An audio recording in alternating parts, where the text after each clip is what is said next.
যমুনা সেতুর টোল আদায়ে সর্বনিম্ন দরদাতাকে কাজ না দিয়ে একটি বিদেশি কোম্পানিকে দেয়া হয়েছে। এতে সরকারের ক্ষতি ২০ কোটি টাকার বেশি।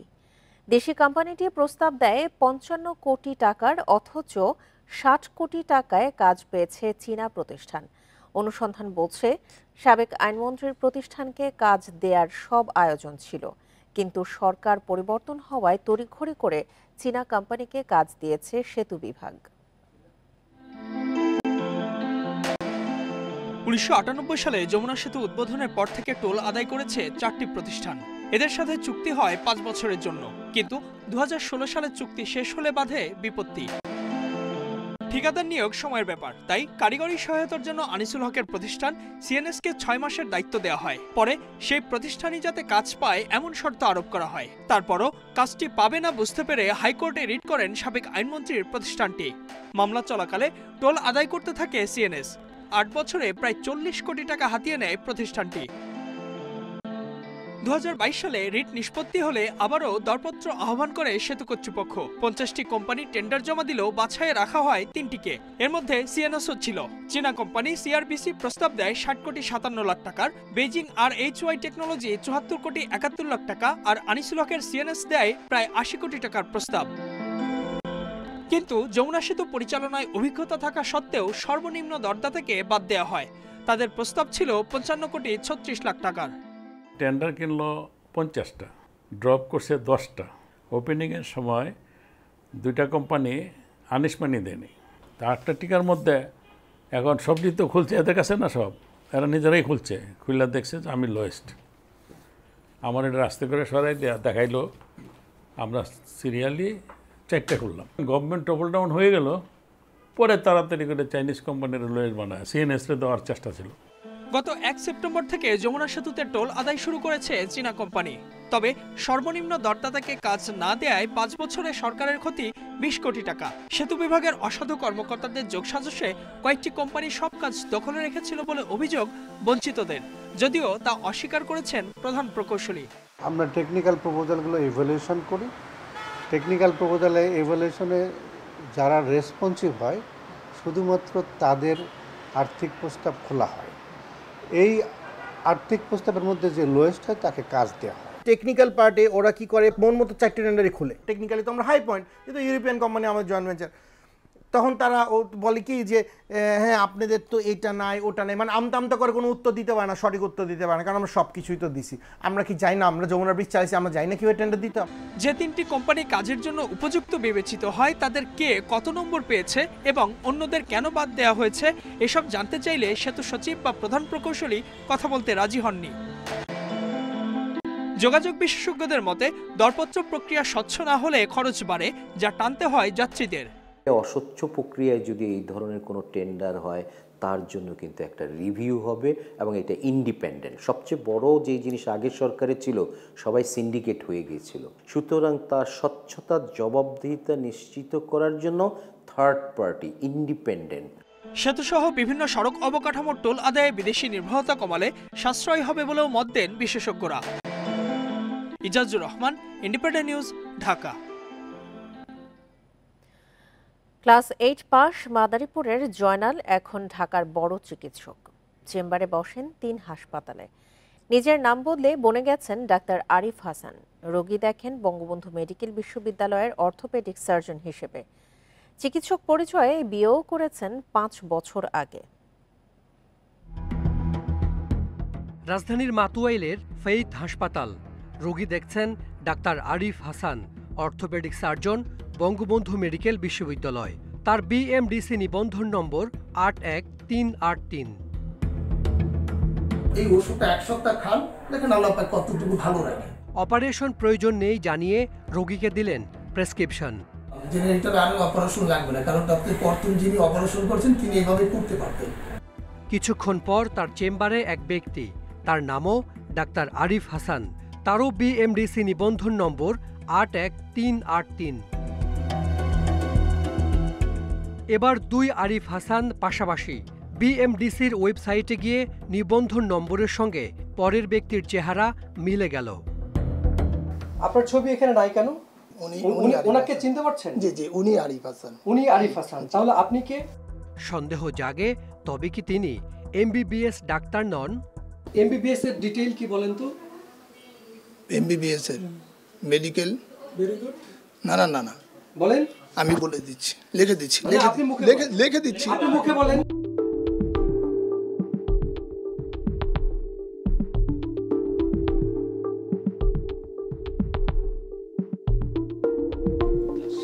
এবার বলেন এমবিবিএস এর ডিটেইল কি? লেখো না, উনি বলুক। আমি সবই পারি দাদা, বলেন, এটা আপনি বলতে বলেন। পারি। এমবিবিএস এর ডিটেইল বলেন। Bachelor of medical, bachelor of medical student. Bachelor of medical student. আমি এমএস করেছি, সেটারটা বলে দিই আমি। কোত্থেকে করছেন? আপনি তো এমবিবিএস ডাক্তারই না, আপনি এমএস করলেন কোত্থেকে? অর্থোপেডিক সার্জন পরিচয়ে চিকিৎসা দিলেও লিখতে পারলেন না তা। সঠিক হয়েছে? জি, সঠিক হয়েছে। এবার জানা গেল তার শিক্ষাগত যোগ্যতা, তবে দেখাতে পারলেন না কোনো সনদ। আপনি কি পাস? আমি ইন্টারমিডিয়েট পাস। আপনার আসল নাম কি? আমার আসল নাম ডাক্তার আরিফ হাসান জয়নাল। আরিফ হাসান জয়নাল। আপনার এনআইডি কার্ড বের করেন। বললাম তো হারিয়ে গেছে। এই ব্যক্তির আসল নাম জয়নাল আবেদিন, কিন্তু সব জায়গায় পরিচয় দেন তিনি ডাক্তার আরিফ হাসান। যাত্রাবাড়ির 3টি হাসপাতালে রোগী দেখেন তিনি। আমি তো বললাম দাদা আমি ভুল করেছি, আমি বলতেছি তো আপনাদেরকে দাদা আমি ভুল করেছি দাদা, আমি তো বলতেছি দাদা আমি ভুল করেছি। এখন কি হবে? এখন কি হবে? আমি আর কখনো এটা করব না। 5 বছর আগে বঙ্গবন্ধু মেডিকেলের চিকিৎসক পরিচয়ে বিয়ে করেছেন জয়নাল আবেদিন। তার স্ত্রীও জানেন না আসল নাম। ওনার কাছে ডাক্তারের পরিচয়, মেয়ে বিদিতে ঢাকায় পিজিতে লেখাপড়া করতেছে, তো ওখান থেকে ডাক্তার হয়ে বেরিয়েব, ওই হিসাবে আর কি মেয়ে বিয়ে দিছি। এনাম মেডিকেলের চিকিৎসক আরিফ হাসানের নাম ও বিএমডিসি নিবন্ধন নম্বর ব্যবহার করে চিকিৎসক সেজেছিলেন জয়নাল। তার ভুল প্রেসক্রিপশনের কারণে সম্প্রতি প্রশ্নের মুখে পড়েন doctor Arif. Sir Salimullah medical আদৌ ট্রলি বয় না ওয়ার্ড বয় না ঝাড়ুদার ছিল, সে নিজেই ভালো জানে। সে এখন একজন এমবিবিএস এবং এমএস অর্থোপেডিক্সের সবচেয়ে বড় একটা ডিগ্রি লিখে সে এখানে রুগী দেখতেছেন, এবং আমার কাছে তথ্য আসে সে অপারেশনও করেন। জয়নালের শিক্ষাগত যোগ্যতার কোনো প্রমাণ দেখাতে পারেনি ফেইথ হাসপাতাল। এই ভুয়া চিকিৎসককে দিয়েই রোগী দেখানো হয় 3 বছর। শনি ডাক্তার কয়েকটা হসপিটালে চেম্বার করতেন, তো ওই বিশ্বাসে প্রথমে নিয়েছি। ভোটার আইডি কার্ড সব উনি সেম টু সেম দেখাইছে বিএমডিসির সাথে। আমরা চেক করলাম, চেয়ারের সাথে মিল পাইলাম না। তখন একটা স্যারকে তো আমরা দ্বিতীয়বার প্রশ্ন করতে পারি না। পরে জয়নাল আবেদিনকে গ্রেপ্তার করে ডেমরা থানা police. Hasan Misbah, independent news, Dhaka. এক যুগ পর সেনাকুঞ্জের সশস্ত্র বাহিনী দিবসের সংবর্ধনা অনুষ্ঠানে যোগ দিলেন বিএনপির চেয়ারপারসন বেগম খালেদা জিয়া। সেনাকুঞ্জের অনুষ্ঠানে তিনি ছিলেন সবার মনোযোগের কেন্দ্রবিন্দু। প্রধান উপদেষ্টা ডক্টর মোহাম্মদ ইউনূস, সামরিক কর্মকর্তা এবং বিশিষ্টজনরাও তার উপস্থিতিতে উচ্ছ্বসিত হন। প্রধান উপদেষ্টা ডক্টর মোহাম্মদ ইউনূস দেশের গণতান্ত্রিক প্রক্রিয়াকে সম্মান জানিয়ে দেশ গঠনে ভূমিকা রাখতে সশস্ত্র বাহিনীর প্রতি আহ্বান জানান। বৃহস্পতিবার বিকেল 3:45টার দিকে ঢাকা সেনানিবাসের সেনাকুঞ্জে আসেন বিএনপি চেয়ারপারসন বেগম খালেদা জিয়া। দীর্ঘ 1 যুগ পর সেনাকুঞ্জে সশস্ত্র বাহিনী দিবসের সংবর্ধনা অনুষ্ঠানে যোগ দেন বিএনপি প্রধান। কারামুক্ত হওয়ার পর এই প্রথম কোনো অনুষ্ঠানে যোগ দিলেন খালেদা জিয়া। বিএনপি প্রধান সেনাকুঞ্জে পৌঁছানোর পর একে একে বিশিষ্টজনেরা তার সাথে সাক্ষাৎ করেন। এ সময় বৈষম্য বিরোধী আন্দোলনের 3 অগ্রনায়ক নাহিদ ইসলাম, মাহফুজ আলম ও আসিফ মাহমুদ তার শারীরিক অবস্থার খোঁজ নেন। বিএনপি চেয়ারপারসন খালেদা জিয়ার সাথে কুশল বিনিময় করেন প্রধান উপদেষ্টা ডক্টর মোহাম্মদ ইউনূস। অসুস্থতা সত্ত্বেও অনুষ্ঠানে যোগ দেয় খালেদা জিয়াকে ধন্যবাদ জানান প্রধান উপদেষ্টা। 1 যুগ ধরে তিনি এই মহাসম্মেলনীতে অংশগ্রহণ করার সুযোগ পান নাই, আজকে সুযোগ পেয়েছেন। আমরা সবাই আনন্দিত এবং গর্বিত যে আমরা এই সুযোগ দিতে পেরেছি আপনাকে। শারীরিক অসুস্থতা সত্ত্বেও এই বিশেষ দিবসে সবার সঙ্গে শরীক হওয়ার জন্য আপনাকে আবারও ধন্যবাদ। প্রধান অতিথির বক্তব্যে প্রধান উপদেষ্টা ডক্টর মোহাম্মদ ইউনুস বলেন, জাতির আদর্শ ধারণ করে দেশ গঠনে আরও ভূমিকা রাখবে সশস্ত্র বাহিনী। দেশের অবকাঠামো, অর্থনৈতিক উন্নয়ন, ছিন্নমূল মানুষের জন্য বাসস্থান তৈরি এবং অন্যান্য জনকল্যাণমুখী কাজে প্রতিনিয়ত সশস্ত্র বাহিনী নিবেদিত প্রাণ। আমাদের প্রত্যাশা, গণতান্ত্রিক ও নিয়মতান্ত্রিক নেতৃত্বের প্রতি অনুগত ও শ্রদ্ধাশীল থেকে পেশাগত দক্ষতা ও দেশপ্রেমের সমন্বয়ে সশস্ত্র বাহিনী দেশ সেবায় সবসময় তৎপর থাকবে। মুক্তিযুদ্ধে সশস্ত্র বাহিনীর অবদানকে সাধারণ মানুষের আত্মত্যাগের সঙ্গে একীভূত করতে প্রতিবছর ২১শে নভেম্বর পালিত হয় সশস্ত্র বাহিনী দিবস। Jahanara Parvin, Independent news, Dhaka. একটি অবাধ ও সুষ্ঠু নির্বাচন আয়োজনের মধ্য দিয়ে নতুন কমিশন জনগণের ভোটের অধিকার প্রতিষ্ঠা করবে বলে মনে করছেন রাজনীতিকরা। কোনো কিছুতে প্রভাবিত না হয়ে ইসি সততা ও নিষ্ঠার সাথে দায়িত্ব পালন করবে বলেও প্রত্যাশা নেতাদের। নতুন নির্বাচন কমিশন গঠনের পর প্রতিক্রিয়ায় এসব কথা জানান তারা। রাজনৈতিক পট পরিবর্তনের পর ৫ সেপ্টেম্বর পদত্যাগ করে আওয়ামী লীগ সরকারের সময়ে গঠিত কাজী হাবিবুল আউয়ালের নেতৃত্বাধীন নির্বাচন কমিশন। এরপর গঠন করা হয় সার্চ কমিটি। বৃহস্পতিবার প্রধান নির্বাচন কমিশনার এএমএম নাসির উদ্দিন সহ নিয়োগ পান ৪ কমিশনার। নির্বাচন সংস্কার কমিশনের প্রধান বলছেন, আগের নির্বাচন কমিশন জনগণের প্রত্যাশা পূরণ করতে পারেনি। নতুন কমিশন তা পূরণ করতে পারবে বলেও আশা করেন তিনি। সততার সাথে, নিষ্ঠার সাথে দায়িত্ব পালন করবে, যাতে আমরা সুষ্ঠু নিরপেক্ষ নির্বাচন পাই, যার মাধ্যমে আমাদের গণতান্ত্রিক ব্যবস্থাটা কার্যকর হয়, এটাই প্রত্যাশা। আওয়ামী লীগ সরকারের কোনো নির্বাচন বিতর্কের বাইরে ছিল না। রাজনৈতিক দলগুলোর প্রত্যাশা কারো দ্বারা প্রভাবিত না হয়ে সুষ্ঠু নির্বাচন আয়োজনে কাজ করবে নতুন কমিশন। এই নির্বাচন কমিশন জনগণের প্রত্যাশা অনুযায়ী একটি নির্বাচন দিবে, যেখানে জনগণ স্বাধীনভাবে ভোট দিতে পারবে, যাকে ইচ্ছা তাকে ভোট দিতে পারবে এবং সকল পর্যায়ে সংসদ থেকে শুরু করে লোকাল গভর্নমেন্ট পর্যায় পর্যন্ত জনগণের প্রতিনিধি জনগণ নির্বাচিত করতে পারবে। দুঃখের সাথে দেখেছি যে নির্বাচন কমিশনগুলো সরকার যেভাবে ব্যবহার করতে চেয়েছে সেইভাবে তারা ব্যবহার করেছে। কাজেই আমরা মনে করি যে বাংলাদেশে এখন নতুন একটা যাত্রা শুরু হচ্ছে এবং এই নির্বাচন কমিশন জনগণের ভোটের অধিকার রক্ষার জন্য যা করা দরকার সেটা করবে। বিশিষ্ট জনেরা বলছেন, জনগণের আস্থা ফেরাতে বেশি গুরুত্ব দিতে হবে নতুন কমিশনকে। Hasan Misbah, independent news, Dhaka. Challenge থাকলেও অবাধ, সুষ্ঠু ও গ্রহণযোগ্য নির্বাচনে নিজের অঙ্গীকার তুলে ধরেছেন নতুন প্রধান নির্বাচন কমিশনার এএমএম নাসির উদ্দিন।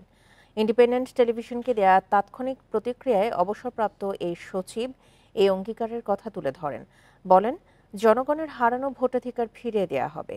বৃহস্পতিবার দুপুরে মন্ত্রিপরিষদ সচিব ডক্টর শেখ আব্দুর রশিদের সই করা প্রজ্ঞাপনে তার নিয়োগের কথা জানা যায়। প্রধান নির্বাচন কমিশনার সহ অন্য ৪ নির্বাচন কমিশনার নিয়োগ দিয়েছেন রাষ্ট্রপতি। অবসরপ্রাপ্ত সচিব এএমএম নাসির উদ্দিনকে সিইসি এবং সাবেক অতিরিক্ত সচিব মোহাম্মদ আনোয়ারুল ইসলাম সরকার, সাবেক জেলা ও দায়রা জজ আব্দুর রহমানেল মাসুদ, সাবেক যুগ্ম সচিব বেগম তাহমিদা আহমেদ এবং অবসরপ্রাপ্ত ব্রিগেডিয়ার জেনারেল আবুল ফজল মোহাম্মদ সানাউল্লাহকে কমিশনার নিয়োগ দেওয়া হয়। এএমএম নাসির উদ্দিন, তার কথা শুনি এবং তার মন্তব্য শুনি। স্যার, আপনাকে অভিনন্দন। এদিকে ইন্ডিপেন্ডেন্ট টেলিভিশনের সঙ্গে আলাপকালে প্রধান নির্বাচন কমিশনার এএমএম নাসির উদ্দিন জানান, যতই চ্যালেঞ্জ আসুক না কেন সব চ্যালেঞ্জ নির্বাচন কমিশন মোকাবিলা করবে। কারণ চ্যালেঞ্জ মোকাবিলা করার সাহস এবং অভিজ্ঞতা আমার আছে এবং এই নির্বাচন সংক্রান্ত যে চ্যালেঞ্জগুলো আপনারা যেটা হয়তো বলছেন, যত চ্যালেঞ্জ আছে এবং আসবে মোকাবেলা করব। কারণ আমাদের জাতি এখন ঐক্যবদ্ধ, তারা সবাই একটা free, fair and credible election চায়। এছাড়া অবাধ, সুষ্ঠু ও গ্রহণযোগ্য নির্বাচন আয়োজন করা কমিশনের মিশন ও ভিশন বলে জানান নতুন CEC. Free, fair and credible election উপহার দেওয়া জাতিকে, এটা আমি আমার নিজের আমার মূল লক্ষ্য এটা, এবং সেটা করার জন্য সংশ্লিষ্ট সবার সহযোগিতা নিয়ে আমি ইনশাল্লাহ এগিয়ে যাব আমার আত্মবিশ্বাস আছে যে এই ক্ষেত্রে আমি সফল হব ইনশাআল্লাহ। সিইসি বলেন, আগে 3 সংসদ নির্বাচনে মানুষের ভোটাধিকার কেড়ে নেওয়া হয়েছে। মানুষের ভোটাধিকার ফিরিয়ে দেওয়ার অঙ্গীকার করেন তিনি। মানুষের যে কোনো দোষ তো নাই, ভোট দিতে পারে না, গিয়ে লাভ নাই। আমি নিজেও তো দিতে পারি নাই। আমি নিজে 2018-তে গেছিলাম, 14তে ভোটের কেন্দ্রে যাইনি, 24-এ তো যাওয়ার প্রশ্নই আসে না। মানুষের ভোটের অধিকার প্রতিষ্ঠা বলতে যা বোঝায় আমরা সেটা করার চেষ্টা করবো ইনশাল্লাহ। হাসিনা সরকারের পতনের পর গত 5 সেপ্টেম্বর পদত্যাগ করেন সাবেক প্রধান নির্বাচন কমিশনার কাজী হাবিবুল আওয়াল সহ কমিশনের 5 সদস্য। Mahmudul Hasan, independent news, Dhaka. 21শে অগস্ট গ্রেনেড হামলা মামলার ডেথ রেফারেন্স ও জেল আপিলের শুনানি শেষ। যে কোনো দিন হতে পারে রায় ঘোষণা। বিচারপতি আসাদুজ্জামানের নেতৃত্বে হাইকোর্টের দ্বৈত বেঞ্চে 5 দিনের শুনানি শেষে গুরুত্বপূর্ণ এই মামলার রায়ের জন্য রাখা হয়েছে।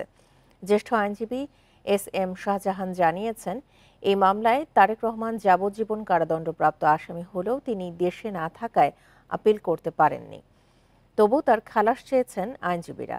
শুনানিতে ভারত, পাকিস্তান সহ বিভিন্ন দেশের সুপ্রিম কোর্টের রায়ের উদাহরণ তুলে ধরে আইনজীবী বলেন, অন্য আসামিরা খালাস পেলে তারেক রহমানকেও খালাস দিতে পারেন আদালত। আলোচিত এই মামলায় বিএনপির সরকারের সাবেক স্বরাষ্ট্র প্রতিমন্ত্রী লুৎফুজ্জামান বাবর এবং আব্দুস সালাম পিন্টু সহ 19 জনকে মৃত্যুদণ্ড দেয় ঢাকার একটি আদালত এবং তারেক রহমান সহ 19 জনকে যাবজ্জীবন কারাদণ্ড দেওয়া হয়। 2004 সালের 21শে অগস্ট আওয়ামী লীগের সমাবেশে গ্রেনেড হামলায় নিহত হন 24 জন, আহত হন কয়েকশো নেতাকর্মী।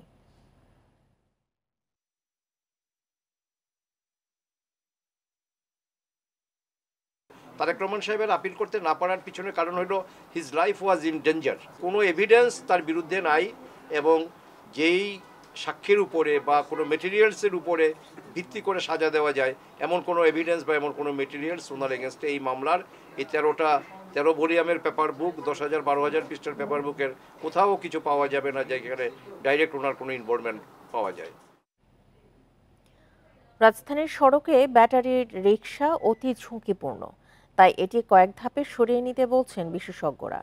পাশাপাশি বন্ধ করতে হবে এটি তৈরি ও যন্ত্রাংশ আমদানি। যাত্রী কল্যাণ সমিতির দাবি, দুর্ঘটনা বাড়তে থাকলেও চাঁদা তুলতেই এর বৈধতা দিয়েছে রাজনৈতিক প্রভাবশালী চক্র, আর এ কারণে দেশে এর সংখ্যা এখন 40 লাখেরও বেশি। গেল মঙ্গলবার জাহাঙ্গীরনগর বিশ্ববিদ্যালয়ের ব্যাটারি চালিত অটোরিকশার ধাক্কায় নিহত হন শিক্ষার্থী আফসানা রাচি। এরপর আবারও ওঠে এসব বাহন বন্ধের দাবি। সড়কে তীব্র যানজট ও ভোগান্তির আরেক নাম হয়ে উঠেছে এসব অটোরিকশা। নেই কোনো নিয়ন্ত্রণ, দাপিয়ে বেড়াচ্ছে গলি থেকে প্রধান সড়কে। নিয়মের তোয়াক্কা না করে চলাচলে বেড়েছে দুর্ঘটনা। প্রধান সড়কে বিপাকে পড়তে হচ্ছে অন্যান্য যানবাহনকে। বন্ধের সিদ্ধান্তের প্রতিবাদে একজোট হয়ে রাজপথে বিশৃঙ্খলা চালকদের। খোদ রাজধানীতে অবৈধ এসব বাহনের সংখ্যা 10 লাখের বেশি। প্রশ্ন উঠেছে, কাদের পৃষ্ঠপোষকতায় এই দৌরাত্ম্য? এসব বাহন ঘিরে সারা দেশে চলছে শত কোটি টাকার অবৈধ বাণিজ্য। যাত্রী কল্যাণ সমিতি বলছে, আওয়ামী সরকারের আমলে ফুলে ফেঁপে উঠে চক্র। পরিকল্পিত উপায়ে এক একটি রোডকে মডেল হিসেবে ধরে যদি উচ্ছেদের পরিকল্পনা নেওয়া হয় তাহলে সরকারের যেমন সংকট তৈরি হতো না, ঠিক তেমনি করে এই অটোরিকশা চালকরাও একত্রে সংগঠিত হওয়ার সুযোগ পেত না। এর আগেও অটোরিকশা বন্ধের সরকারি উদ্যোগ ভেস্তে গেছে। এজন্য সম্মিলিত উদ্যোগ নেয়ার তাগিদ পরিবহন বিশেষজ্ঞদের।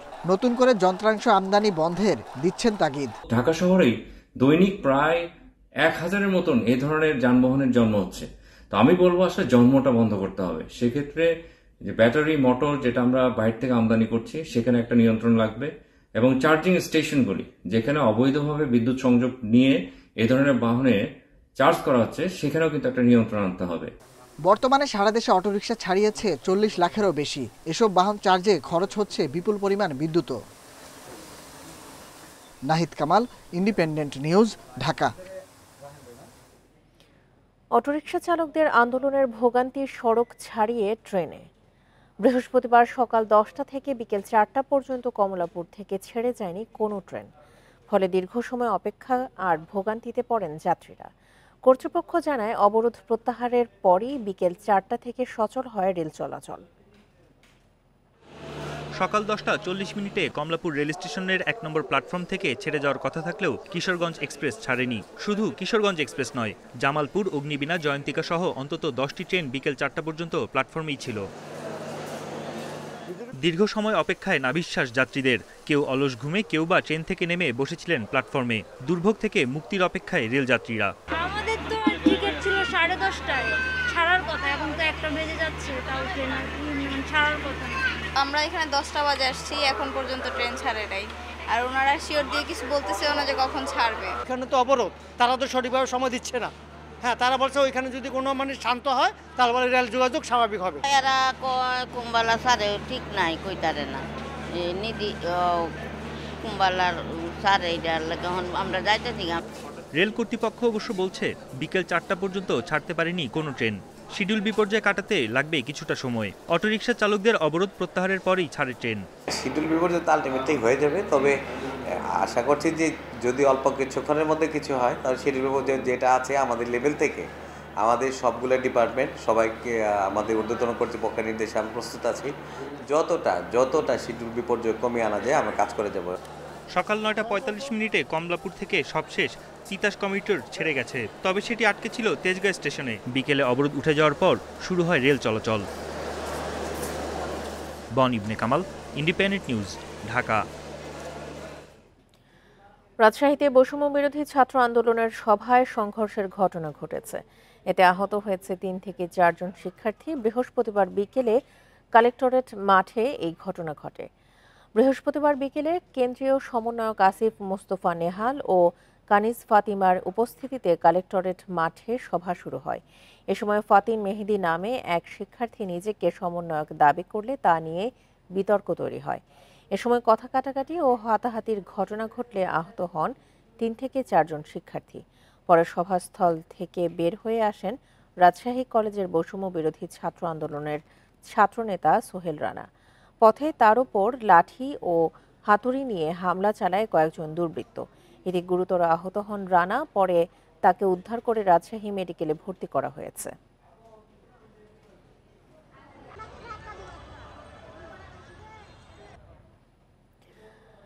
জুলাই আন্দোলনে হাত হারানো 5 তরুণের শরীরে রোবোটিক হাত লাগানো হয়েছে।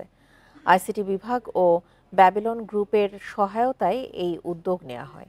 এ নিয়ে বৃহস্পতিবার আইসিটি বিভাগের একটি অনুষ্ঠানের আয়োজন করা হয়। এই সহায়তায় নতুন করে কিছুটা স্বাভাবিক জীবনের স্বপ্ন দেখছেন তরুণরা। হাফিজ মোহাম্মদ হোসেন আহমেদ, তার যে হাতটির সঙ্গে হাত মেলালাম সেটি আসল হাত নয়, সেটি রোবটের। যিনি এই জুলাই গণ অভ্যুত্থানে তার এই অঙ্গ হারিয়েছিলেন শুধুমাত্র একটি বৈষম্যহীন দেশের জন্য। তো যাত্রাবাড়িতে আমাকে পুলিশ টাইমিং শুট করে, এবারে ঠেকিয়ে গুলি করে। তো ওইখানে ওই গুলি খাওয়ার পরে তারপরে পিছন থেকে আরেকজন ছড়া গুলি মারে। হোসেনের মতো মামুন, সাগর, নাইম, আতিকের শরীরেও সংযুক্ত করা হয় কৃত্রিম হাত। এদের সবাই জুলাই আন্দোলনে আইন শৃঙ্খলা বাহিনী কিংবা আওয়ামী লীগ নেতাকর্মীদের হামলার শিকার। নকল হলেও নতুন হাত নিয়ে কিছুটা স্বাভাবিক জীবনের স্বপ্ন দেখছেন তরুণরা। ওদের হাতে দা ছিল, ছুরি ছিল, আমার হাতে কূপ লাগছিল। কূপ লাগার পর আমার হাতটা কেটে পড়ে গেছিল। একবার না থাকার চেয়ে থাকা জিনিসটা ভালো, আর আমি মনে করি যেটা মোটামুটি কার্যকরী দিবে আর কি। দেশ স্বাধীন হয়েছে, কত বলতে পারতেছি, এটি নিজের কাছে গর্ব লাগতেছে। গবেষণা ম্যাগাজিন অ্যানালিটিক্স ইনসাইটে বিশ্বের শীর্ষ 10 তরুণ রোবোটিক্স গবেষকের মধ্যে 3 নম্বরে রয়েছেন বাংলাদেশের জয় বড়ুয়া। এই হাতেরও উদ্ভাবক তিনি। জানান তার তৈরি হাত দিয়ে সর্বোচ্চ 1 কেজির জিনিস তোলা যাবে। ছোটখাটো কাজগুলোর জন্য আমাদের এই রোবোটিক কার্ডটা আসছে, বাড়ি কোনো কাজের জন্য এক্স্যাক্টলি আসলে এটা আসা নাই। যে ছোটখাটো যে সাপোর্টটা পাবে, বাহিক যে সৌন্দর্যটা বৃদ্ধি পাবে, মানে ওনার যে কালার ম্যাচ থাকবে। ফর এক্সাম্পল একজনের বাম হাত নাই, ওনার ডান হাতের যে কালার থাকবে ওই ডান হাতের কালারটা ম্যাচ করে ওনার বাম হাতটা দেওয়া হবে। আইসিটি বিভাগ ও ব্যাবিলন গ্রুপের আর্থিক সহায়তায় এসব হাত স্থাপন করা হয়। আমরা যাতে আমাদের দায়িত্ববোধটা যাতে জাগ্রত হয়, যে ওদের জন্য আমাদের কি দায়িত্ব, এই জিনিসটা জাগ্রত হয়, সেজন্য আমরা আজকে এই ফরমাল প্রোগ্রামটা করলাম। মানভেদে এসব কৃত্রিম হাত স্থাপনে খরচ হয় 30,000 থেকে 2 লাখ টাকা। এরই মধ্যে যুক্তরাষ্ট্র, তুরস্ক, সৌদি আরব সহ 5টি দেশে রোবোটিক হাত রপ্তানি করেছে জয় বড়ুয়ার প্রতিষ্ঠান রোবোলাইফ টেকনোলজিস। ইকরামুল কবির, ইন্ডিপেন্ডেন্ট নিউজ, ঢাকা। অনিশ্চয়তার মুখে গোপালগঞ্জের বিজ্ঞান ও প্রযুক্তি বিশ্ববিদ্যালয়ের 22 শিক্ষার্থী। হঠাৎ করে ভর্তি বাতিল হওয়ায় পিছু ছাড়ছে না দুশ্চিন্তা ও হতাশা। কর্তৃপক্ষ বলছে কারিগরি কারণেই এই জটিলতা। তদন্তে 3 সদস্যের কমিটি গঠন করা হয়েছে।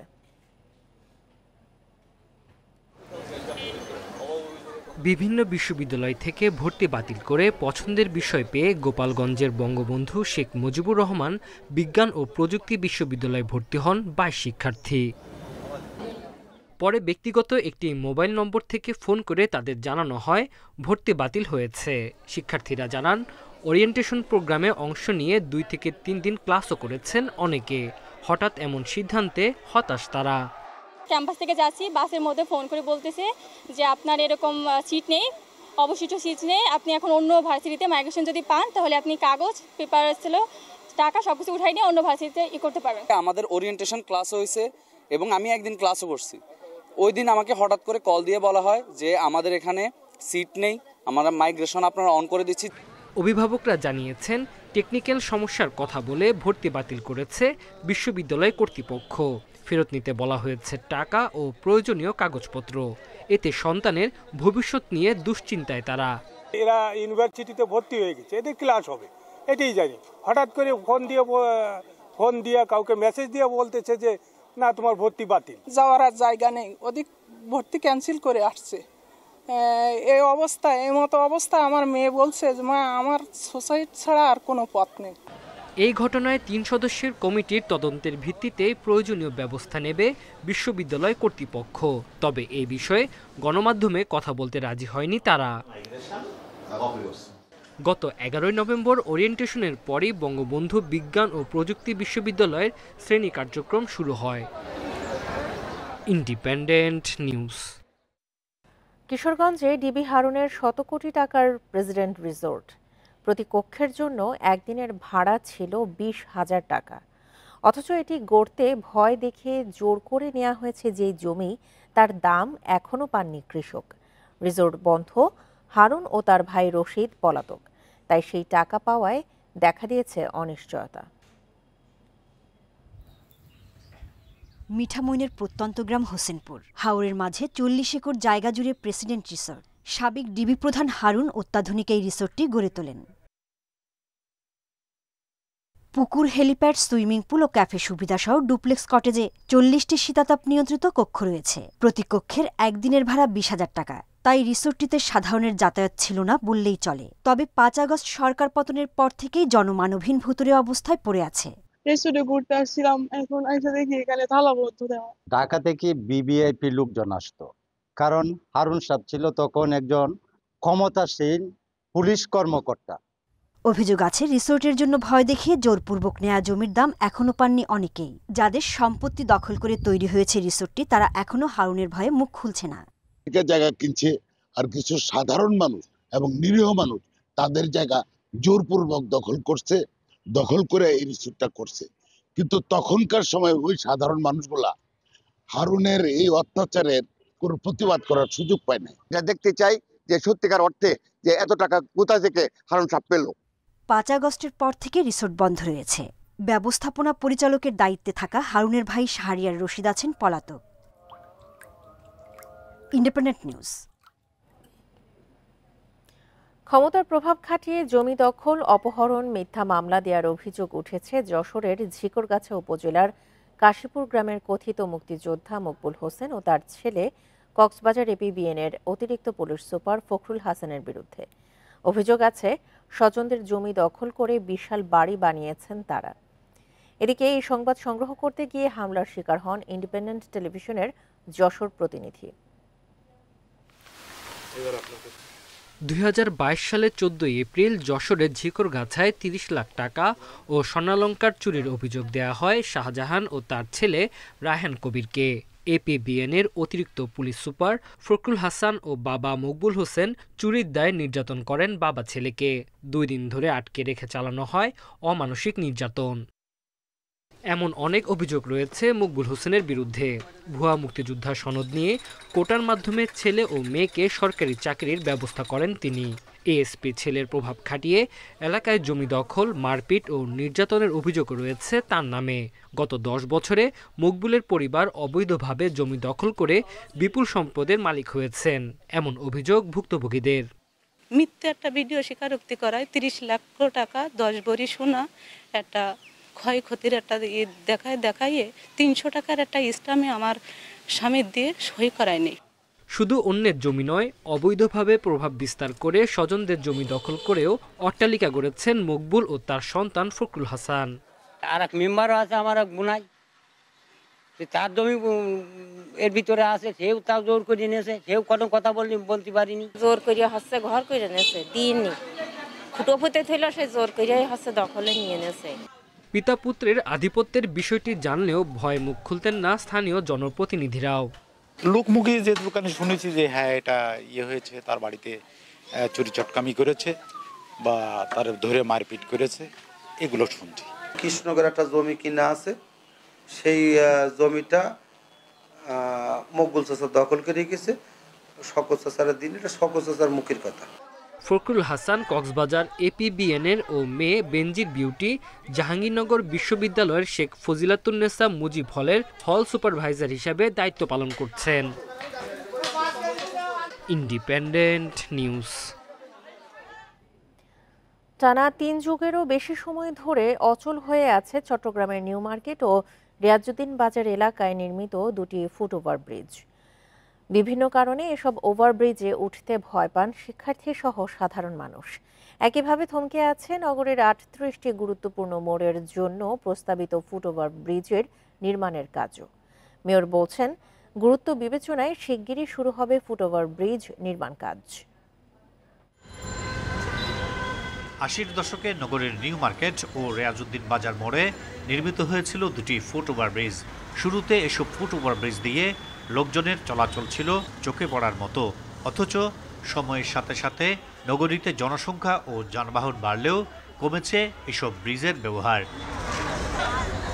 দীর্ঘদিন ব্যবহার না থাকায় ফুট ওভারব্রিজ দুটি চলে যায় স্থানীয় হকার ও বখাটেদের দখলে। ওভারব্রিজের সিঁড়িতে স্তূপ করে রাখা হয়েছে আবর্জনা। বিভিন্ন সেবা সংস্থার সংযোগ তার ঝুলছে মাথার উপরে, ফলে রাতে তো বটেই, দিনেও ওভারব্রিজে ওঠেন না লোকজন। জীবনের ঝুঁকি নিয়ে সড়ক পারাপার হতে দেখা যায় পথচারীদের। তবে কবে নাগাদ প্রস্তাবিত ফুট ওভারব্রিজ নির্মাণ হবে তা নিয়ে সন্দিহান নগরবাসী। সমাজে যারা দুশ্চরিত্র যারা যাপন করে, তাদের বসবাস হচ্ছে রাত্রে এখানে। গাড়ি ঘোড়া নিচে অনেক চাপ, চেষ্টা করে ওঠার জন্য, বাট হচ্ছে যে অনেক দখলদার এই যে এগুলো এমনি দখল করে রাখে, আমাদের উঠতে কষ্ট হয়। কয়েক বছর আগে নগরীর 2 নম্বর gate, GEC, Bahaddarhat, tiger pass, Dewanhat, Agrabad সহ 38টি গুরুত্বপূর্ণ মোড়ে ফুট ওভারব্রিজ নির্মাণের সিদ্ধান্ত নেয় চট্টগ্রাম সিটি কর্পোরেশন, কিন্তু আজ অবধি তার একটিও নির্মাণ করতে পারেনি চসিক। অথচ ফুট ওভারব্রিজ ছাড়া একটি আধুনিক শহরের কথা কল্পনাও করা যায় না বলে মনে করেন নগর বিশেষজ্ঞরা। দায়িত্বহীনদের দায়িত্বহীনতার খেসারত আমাদের জনগণের দৈনন্দিন জীবনে আমরা ভোগ করছি, এবং যার কারণে আমরা পথচারীরা নিরাপদে রাস্তা পার হওয়ার মতো কোনো উপায় খুঁজে পাচ্ছি না।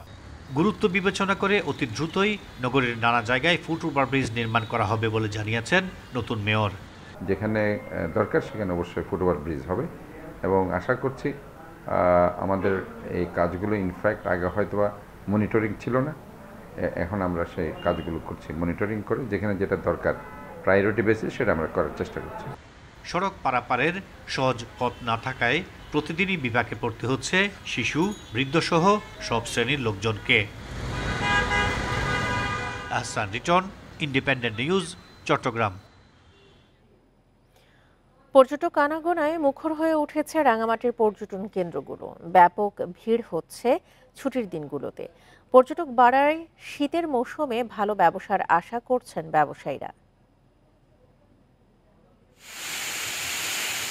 অস্থিতিশীল পরিস্থিতির কারণে 6 অক্টোবর থেকে রাঙামাটিতে পর্যটক ভ্রমণ নিষিদ্ধ করা হয়। ব্যবসায়ীদের দাবি, এতে পর্যটন খাতে ক্ষতি 10 কোটি টাকার বেশি। 1 নভেম্বর নিষেধাজ্ঞা প্রত্যাহার করে জেলা প্রশাসন। এরপর পর্যটক বাড়তে শুরু করে। ঝুলন্ত সেতু, পল অয়েল পার্ক, আসাম বস্তি, কাপ্তাই সহ অন্যান্য পর্যটন স্পটগুলোতে ভিড় বেড়েছে। সবুজ প্রকৃতি, হ্রদের নীল জলরাশি আর পাহাড়ি ঝর্ণায় বিমোহিত পর্যটকরা। ওয়েদারটা মোটামুটি কুল, শীতের শুরু, সবকিছু মিলে এখানকার পরিবেশটা খুবই চমৎকার। আমরা এখানে শুরু করছি আমরা পলয়েন পার্ক দিয়ে এবং বিভিন্ন লেক দিয়ে শেষ করব, কাপ্তাই যাব, ওদিক দিয়ে এখান থেকে অনন্যাকে যাব। পর্যটক বাড়ায় হোটেল মোটেলে ফিরেছে সুদিন, আশা দেখছেন ব্যবসায়ীরা। আমাদের এখানে পর্যাপ্ত টুরিস্ট রাঙামাটিতে এসেছে এবং শুধুমাত্র আমাদের এই ঘাট থেকেই আমরা অনেকগুলো বোট ভাড়া দিয়েছি। 1 তারিখের পর থেকে কিছু কিছু টুরিস্ট বাড়তেছে, আমরা আশা করছি যে ভবিষ্যতে আরো কিছু বাড়বে বলে মনে হচ্ছে। ডিসেম্বরে স্কুলে বার্ষিক পরীক্ষা শেষ হলে পর্যটক আরও বাড়ার আশা, এতে ক্ষতি কাটিয়ে ওঠার সম্ভাবনা দেখছেন ব্যবসায়ীরা। টুরিস্ট আগমন প্রচুর পরিমাণে আগমন হয়েছে। আশা করি আমাদের বিগত মাস 2 মাস ধরে যেটা ক্ষয়ক্ষতি হয়েছিল এটা আমরা পুষিয়ে দিতে পারবো বলে আশা রাখছি। পর্যটকদের নিরাপত্তা নিশ্চিতের আশ্বাস দিয়েছে আইন শৃঙ্খলা বাহিনী। Independent news. এ ছিল এখনকার সংবাদে, আমন্ত্রণ পরের আয়োজনে।